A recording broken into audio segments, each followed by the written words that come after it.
Using consciousness to transform cause and effect. Lifechanyuan. June 12, 2008.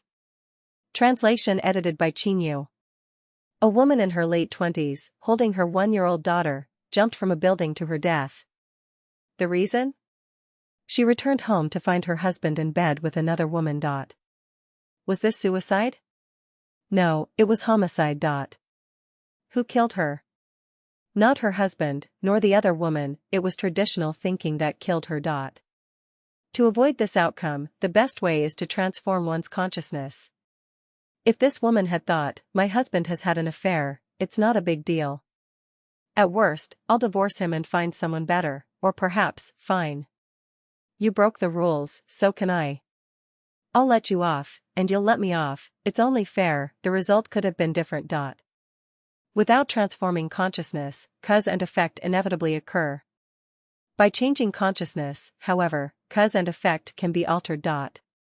Moving from the realm of inevitability into the realm of freedom requires a transformation of consciousness and a breakthrough from the confines of traditional thinking.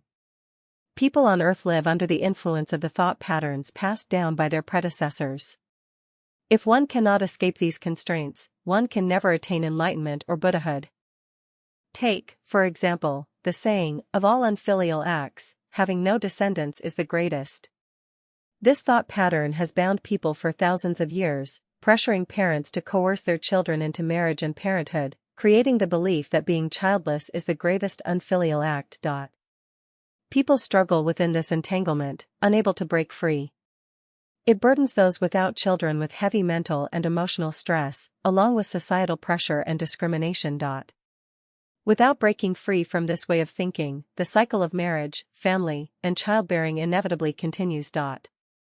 However, one could think instead, the Buddha said the human world is a sea of suffering. By having children, I would only bring them into this sea of suffering. That would not be a blessing for them. Instead, I will cultivate myself first, reach the 1,000-year world, and have children there in the heavenly kingdom, where they will truly be blessed. Thinking this way breaks the chains of all unfilial acts, having no descendants is the greatest, allowing one to live a life free of guilt and in peace. Another example is the saying, of all evil deeds, sexual indulgence is the worst. This is another powerful mental construct. Originally, sexual indulgence meant excess, but it has been narrowly redefined to mean sexual behavior outside of marriage, labeling it as a sin and even the worst of sins. As a result, one of life's most beautiful experiences is erased, forcing people into secrecy. If they do indulge, they carry the burden of self-repression and torment, resulting in countless human tragedies. But what if we thought, romantic love is a precious gift from the greatest creator? Enjoying it aligns with the Creator's will and is in harmony with natural law. Appreciating the beauty of sexuality is a way of showing respect and gratitude to the Creator. Life is fleeting, flowers wither, and youth fades. As long as it brings joy without disturbing others or society, why should we repress or torment ourselves? Thinking this way breaks the restriction of sexual indulgence as the worst of sins, expands life's possibilities, increases freedom, and transforms cause and effect. The key to transforming cause and effect lies in consciousness, not in language or actions, because language and actions are controlled and directed by consciousness. If consciousness does not change, the trajectory of life remains unaltered, fate remains fixed, and cause and effect inevitably occur. Happiness or suffering will manifest as predestined. However, if consciousness changes, the trajectory shifts, fate alters, and the outcomes, effects, that were expected will not materialize.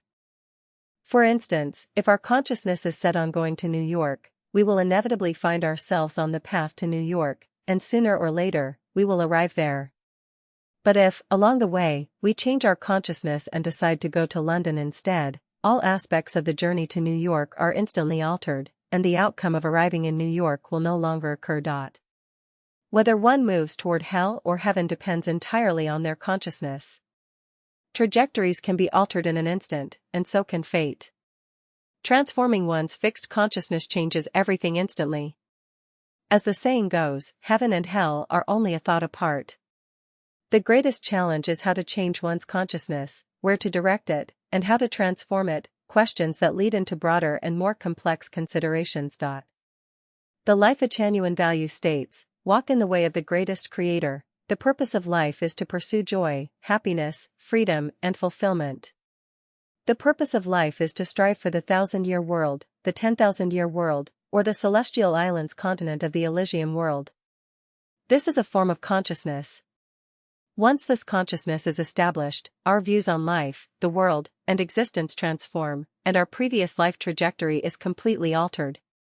By pursuing the sun, we escape the darkness, breaking through many traditional patterns of thought. The sufferings that might have arisen are no longer brought to fruition. The essence of transforming consciousness lies in transforming thinking. Without changing thinking, consciousness cannot become clear and orderly. If consciousness is chaotic and unclear, life will inevitably be confused and directionless. Thinking progresses through 8 levels, from material thinking, imaginal thinking, associative thinking, illusory thinking, visualized thinking, to Tai Chi thinking, formless thinking, and holographic thinking. Each level is more powerful than the last, with each possessing greater transformative potential.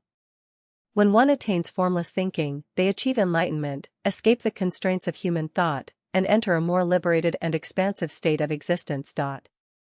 This raises a question: can the cause and effect of actions such as corruption or eating meat be transformed by a shift in consciousness? The core of formless thinking lies in the absence of self-form and the absence of all forms. Even the forms of dharma and non-dharma do not exist. Thus, so-called forms such as corruption or eating meat fundamentally do not exist. Since they do not exist, there is no cause and effect. The root of cause and effect is consciousness. When the cause within consciousness disappears, the effect cannot arise, effectively cutting off the source. It is akin to switching off the main power supply. Once disconnected, all appliances lose their function instantly. I cannot elaborate further, as it would reveal too much. The rest must be realized through personal insight.